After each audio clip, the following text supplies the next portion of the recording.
Clean ചെയ്ത് വീട്ടിൽ വന്നു. പക്ഷെ ഇപ്പൊ എൻ്റെ പല്ലിന് ചെറിയ ഇളക്കം തട്ടിയോന്ന് സംശയമുണ്ട്. ഉണ്ടോ? പക്ഷെ ഞാനൊരു കാര്യം പറയട്ടെ, പല്ല് ക്ലീൻ ചെയ്യുന്നത് വഴി ഒരിക്കലും നിങ്ങളുടെ പല്ല് ഇളകില്ല. അത് ഞാൻ ഉറപ്പ് തരുന്നു. അതേപോലെ എന്താ സംഭവിക്കുന്നതെന്നുള്ളതും ഞാൻ പറഞ്ഞുതരാം. ക്ലീൻ ചെയ്യുമ്പോൾ നമ്മളുടെ ഓക്കെ, ബേസിക് ആയിട്ടുള്ള കാര്യം തന്നെ പറയാം. നമ്മളുടെ പല്ലിന് ചുറ്റും എല്ലുണ്ട്. അതിൻ്റെ മേലെയാണ് ഗംസ് അല്ലെങ്കിൽ മോണ വന്ന് കവർ ചെയ്ത് നിൽക്കുന്നത്.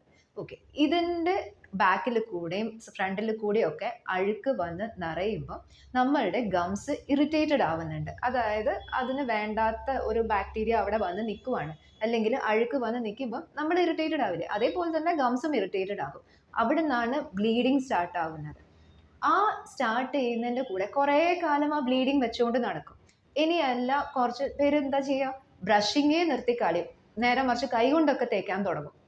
അപ്പൊ എന്താ സംഭവിക്കുക, ബ്ലീഡിങ് ഉണ്ടാവില്ലല്ലോ എന്ന് ഇതായിട്ട്. ഇനി ക്ലീൻ ചെയ്തിട്ടില്ല വെച്ചിട്ടുണ്ടെങ്കിൽ ഈ അഴുക്ക് ഇവിടെ നിന്ന് ബിൽഡപ്പ് ആകും. ഈ ബാക്ടീരിയ അകത്തേക്ക് കയറും തോറും നമ്മളെ നല്ല എല്ലാണ്, പല്ലിന് ചുറ്റുമുള്ള നല്ല എല്ലാണ് അവർ കഴിച്ചുകൊണ്ടിരിക്കുന്നത്.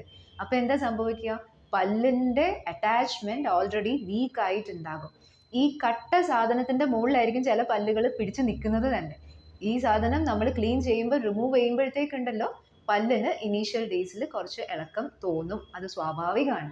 അത് കഴിഞ്ഞ് കഴിയുമ്പോൾ ഇനീഷ്യൽ ആയിട്ടുള്ള ഗംസിന്റെ ഡിസീസിന്റെ ഒക്കെ കണ്ടീഷനിലുണ്ടല്ലോ, അത് താനേ റിക്കവർ ആയി പോകും.